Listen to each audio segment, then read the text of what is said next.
Welcome back for another video on ARK Survival Ascended. Today we are back on the Scorched Earth map, and I've been thoroughly exploring and discovering everything new within. In this video I'll be showcasing 20 plus non-DLC brand new features included in Scorched Earth. So without further ado, let's get straight into it. Kicking things off, we now have the ability to tame high level Jerboas. As on ARK, they always spawned at level 1, and let's be honest, the Jerboa is one of the most important creatures to tame on the map, so they now actually have a really good carry weight and much better health, so they're nowhere near as squishy as they are in ARK Survival Evolved. The rock golem has received a mini TLC update. It can now strafe left and right, which it could not do in ARK Survival Evolved. This is a really nice touch. I'm not sure how useful this will be, but it might be more useful in PvP if someone's trying to snipe you off the top of it. At least you can slightly maybe dodge a bullet or two. Another cool thing that they added to the rock golem is that they now have glowy eyes, which looks really cool at night and scary. Also, can you spot the difference? Which rock is the rock golem? Is it the left rock or the right rock? Let me know what you think in the pinned comment. As you can see, in ASA they are far better at disguising themselves as a rock.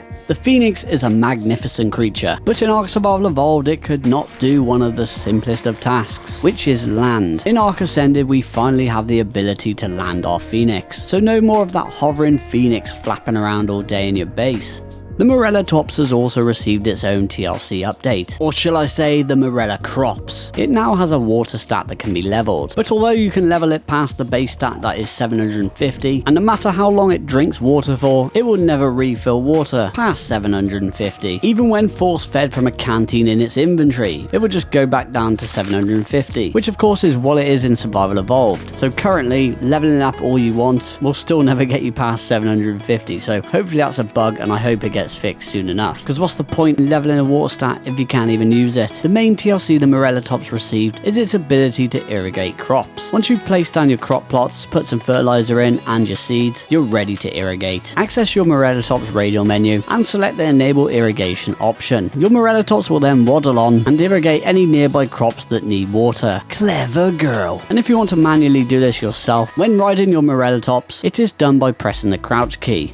A desert version of ghillie armor has now been added to the game. It is just for cosmetic purposes, and it's no different to standard ghillie armor in terms of stats. You can craft this armor set with one thatch per each piece of armor, so it's cheap and cheerful. You will first have to craft the standard ghillie armor set. Once you have crafted both, go into your inventory, go to your cosmetics tab, and you can drag your desert ghillie armor set onto the standard set. So you may just be able to camouflage yourself much better in the desert. You can now look the part when out exploring in your ghillie armor.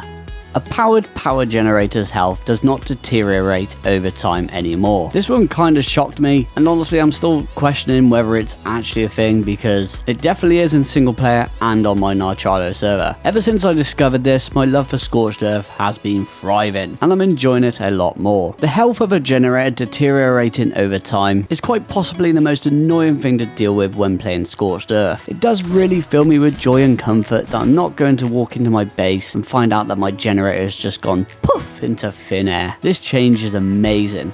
Massive detail has been added to the treacherous storms of Scorched Earth. Here we have a sandstorm on its way to the mainland, and it looks so cool. And I know every player is going to hate a sandstorm on Scorched Earth. However, I must say, being able to witness this in-game is quite the experience. It really is a thing of beauty, as this is the type of stuff you see in movies, not in games. The lightning storm has also had a massive amount of detail added to it. Being able to clearly see beams of lightning striking the ground, even having a lingering like aftermath effect at where the lightning struck the ground. There's also a load of debris and tumbleweeds flying around the place. It's really cool to see all these changes, as I wasn't really expecting the storms to be touched up on too much. But what I will say is maybe just give us a slight update to where we don't get a storm every 5 minutes. That'd be lovely.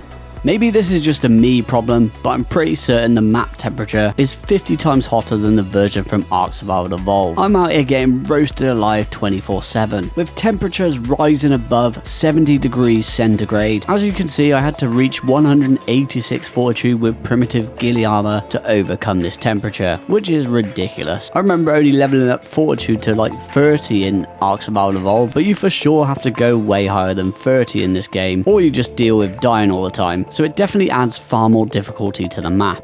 This one is kind of obvious, as we don't have water pipes in the game anymore, but the water well now acts as an irrigation pipe intake, where you can extend the range just like you can on the island from a water intake by using water tanks.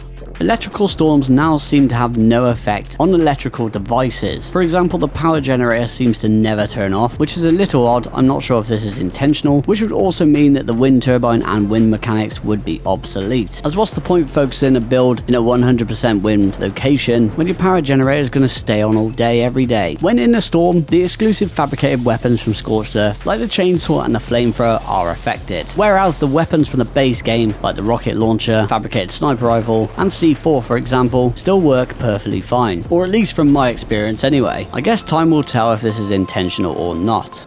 2 brand new caves have been added to Scorched Earth, the first one being the Wyvern Trench cave. Inside you'll find a mini lava section, which once you make it past that, it is split into a few sections. It's not the largest of caves, but it's a really cool cave. There's loads of water inside, which is something extremely unexpected for a cave within the Wyvern Trench. And if you're up for a thrill ride, you could definitely build a base in this area. Of course you have to deal with wyverns on your front door, but it's friendly inside. The second cave that was added is the Oasis Cave, which is located in the water right next to the red obelisk. And this cave is amazing. It is a huge cave. There's loads to explore, lots of nasties in here, so you've got to come prepared. The best thing about this cave is that high quality loot crates will spawn in here. There's definitely 2 that spawn in here at a time, maybe even 3. It does seem like it would make a perfect artifact cave, but sadly there were no new artifacts added to the map. This cave is really difficult to get to. However, this does lead us on perfectly to the next feature, so there's no better time to showcase the entrance in all its glory. So this is the entrance to the Oasis Cave. The first thing I highly recommend doing is inputting the fog command, as it's really hard to see underwater in this cave. r.volumetric fog space 0. There you go. Once you do that, this is where you want to be, right next to red obelisk. You can see there. This is the cave entrance, located at 73.3 latitude, 40 longitude, and we just want to go straight in from here. You might need scuba gear to get through here, to be honest. You want to follow the tunnel straight down past these giant crystals, where you'll reach the bottom and you'll have to go straight for a little bit, at which point you can start swimming up, which will bring you out into the main cave. So you'll see this waterfall on the left, you just want to go past that, and then see another one here on the left, and that's what we're looking for. And at the base of this waterfall, in the pool below, you'll find Electrophorus. I've got the cheat leave me alone command on, so obviously they won't attack me, but they can be tamed. Who would have thought you'd see eels on Scorched Earth? This is ridiculous, but yeah, you can tame them.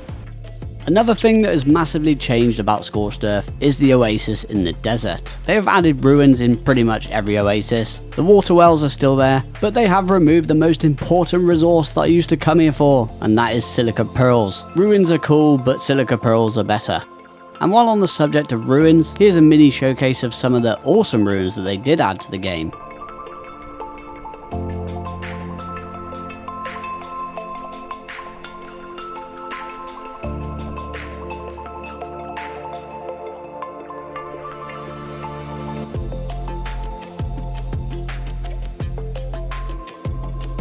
Of course, the Phazalasuchus, the new creature, which was added to Scorched Earth, is one of the coolest features on the list, with its own new unique knockout taming method, and an array of new abilities that will benefit any survivor that manages to tame one of these beasts. I recently showcased the Phazalasuchus in one of my recent uploads, top 10 creatures to tame on Scorched Earth, so I highly recommend checking that out if you want to know more about the Phazalasuchus. Link will be in the description of the video and in the pinned comment. As expected, the loot tables for supply beacons have changed. If Scorched Earth land beacons weren't good enough already, well, you'll be loving this change because they're even better now. The Scorched Earth ring drops are renowned to be some of the best land beacons that you can find in the game, and these drops in ARK Survival Ascended are definitely living up to the hype. Desert loot crates have also had a massive change, and from my experience, the spawn locations have totally changed, and so has the loot that they contain. Now with the chance at finding a variety of different items from cave loot tables and deep sea loot tables, which means you can now find wrecked saddles, long neck rifles, flak armor, any fabricated weapons, you name it, these crates have it. If you want to know more about these drops, I highly recommend checking out my recent video. It shows off the locations of the drops and a cheeky little loot trick to go with it. Link will also be in the description of the video and in the pinned comment. Next couple of features are located in the artifact of the Crag Cave. This is now the go-to spot for rare mushrooms, and there are two types of variants in this cave. The first type are the bright glowing blue mushrooms like this. Easiest way to find the cave is come to 28 latitude, 29.2 longitude in the mountains, right next to the blue obelisk. It's a little bit hard to find, but if you come to these coordinates you should be fine and find it okay. It's just hidden underneath this rock here by this tree, but it's very hard to see if you don't know where it is. The best way I've found to harvest these mushrooms is with the Procoptodon's kick attack. Once inside the cave, you'll be wanting to head down the right path to find these mushrooms. These mushrooms are scattered throughout the path on the right side, and there's also ledges above with more of these mushrooms on top, which is great because the Procoptodon can also get you to these quite easily. I have to give a special shout out to my friend Krabbytron for showing me these mushroom bushes. I highly recommend checking out her channel, subscribing to her, and showing her some love. She's awesome and makes the best ARK guides. I'll stick a link to the page in the description of the video and in a pinned comment. The second variant of mushroom bush can be found a bit further into the cave underneath this bone. You can't miss it because you have to go past it to reach the artifact. And just get your kangaroo and jump on top of that bone and kick all you want, and you will come out with a load of mushrooms. There is a load of them under this bone. There's also a load more in the artifact chamber. This is what they look like, and you'll be able to farm hundreds, maybe even thousands from just one cave run, depending on your harvesting rates. There is also a third type of bush in this cave, and it's these pretty looking flowers. These are rare flower bushes. The Procoptodon is also great for harvesting these too.